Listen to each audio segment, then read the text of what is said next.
ಏನಮ್ಮ ಕಡಲೆ ಹೇಗೆ 40 ರೂಪಾಯಿ ಸೇರಿಗ ಒಂದು ಸೇರು ಕೊಡಿ.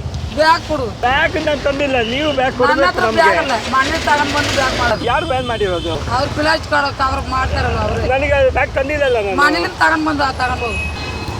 ಸರಿ ಬೇಡ ಹಾಗಾದ್ರೆ.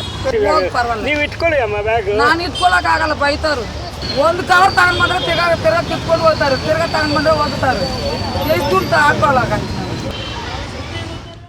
ನಮಸ್ಕಾರ, ನಾನು ನಿಮ್ಮ ವಿಜಯರಾಘವೇಂದ್ರ ಮಾತಾಡ್ತಾ ಇದ್ದೀನಿ. ಕಡಲೆಕಾಯಿ ಪರಿಸೆ ಎಲ್ರಿಗೂ ಗೊತ್ತಿದೆ, ಒಂದು ರೀತಿ ಜಗತ್ ಪ್ರಸಿದ್ಧಿ ಅಂತ ಹೇಳಿದ್ರೆ ತಪ್ಪಾಗೋದಿಲ್ಲ. ಆದರೆ ಆ ಪ್ರಸಿದ್ಧಿ ಅನ್ನೋದು ಒಂದು ಕಾಸ್ಟ್ ಜೊತೆ ಬರ್ತಾ ಇದೆ. ಎಲ್ಲರೂ ಪ್ಲಾಸ್ಟಿಕ್ ಬ್ಯಾಗ್ಗಳನ್ನ ಎಕ್ಸ್ಪೆಕ್ಟ್ ಮಾಡ್ತಾರೆ. ಪಾಪ ಮಾರೋರು ಕೂಡ ಕಮ್ಮಿಗೆ ಸಿಗುತ್ತೆ ಅಂತ ಪ್ಲಾಸ್ಟಿಕ್ ಬ್ಯಾಗ್ಗಳು ತಂದುಬಿಡ್ತಾರೆ. ಮನೆಯಿಂದ ಬರೋರು ಪ್ರಿಪೇರ್ ಆಗಿ ಬರೋದಿಲ್ಲ, ಕಡಲೆಕಾಯಿ ತೊಗೊಳ್ತಾರೆ, ಪ್ಲಾಸ್ಟಿಕ್ ಬ್ಯಾಗ್ ತೊಗೊಳ್ತಾರೆ. ಆದರೆ ಪ್ರತಿಯೊಂದು ಪ್ಲಾಸ್ಟಿಕ್ ಬ್ಯಾಗ್ ಕೂಡ, ಪ್ಲಾಸ್ಟಿಕ್ ಕವರ್ ಕೂಡ ಎಷ್ಟೋ 100 ವರ್ಷಗಳ ಕಾಲ ಭೂಮಿಗೆ ಹಾನಿಕರ ಆಗ್ತಾ ಇದೆ. ಹಾಗಾಗಿ ಈ ರೀತಿ ಒಂದು ಬಿ ಗ್ರೀನ್ ಅಂತ ಪರಿಸರ ಸ್ನೇಹಿ ಈ ಬ್ಯಾಗ್ಗಳನ್ನ ಕೊಡ್ತಾ ಇದ್ದಾರೆ. ಆದರೆ ಪ್ರತಿ ವರ್ಷ ನಾವೇ ಜ್ಞಾಪಿಸ್ಬೇಕು ಅನ್ನೋ ಅಗತ್ಯ ಇಲ್ಲ. ನಾವು ಕೂಡ, ನಾನೊಬ್ಬ ನಾಗರಿಕನಾಗಿ ನಮ್ಮ ಮನೆಯಿಂದ ನಾನೊಂದು ಬ್ಯಾಗ್ ತೊಗೊಂಡು ಹೋಗ್ಬೋದು, ಒಂದು ಚೀಲ ತೊಗೊಂಡು ಹೋಗ್ಬೋದು, ಒಂದು ಪೇಪರ್ದು ತೊಗೊಂಡು ಹೋಗ್ಬೋದು, ಅಥವಾ ಯಾವುದೋ ಒಂದು ಬಟ್ಟೆದು ಚೀಲ ತೊಗೊಂಡು ಹೋಗ್ಬೋದು.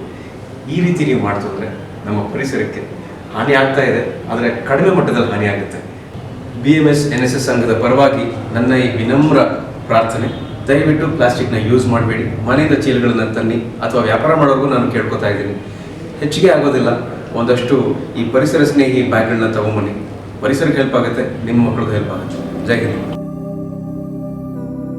ಬನ್ನಿ ಆಚರಿಸೋಣ ಪರಿಸರ ಸ್ನೇಹಿ ಕಡಲೆಕಾಯಿ ಪರಿಷೆ.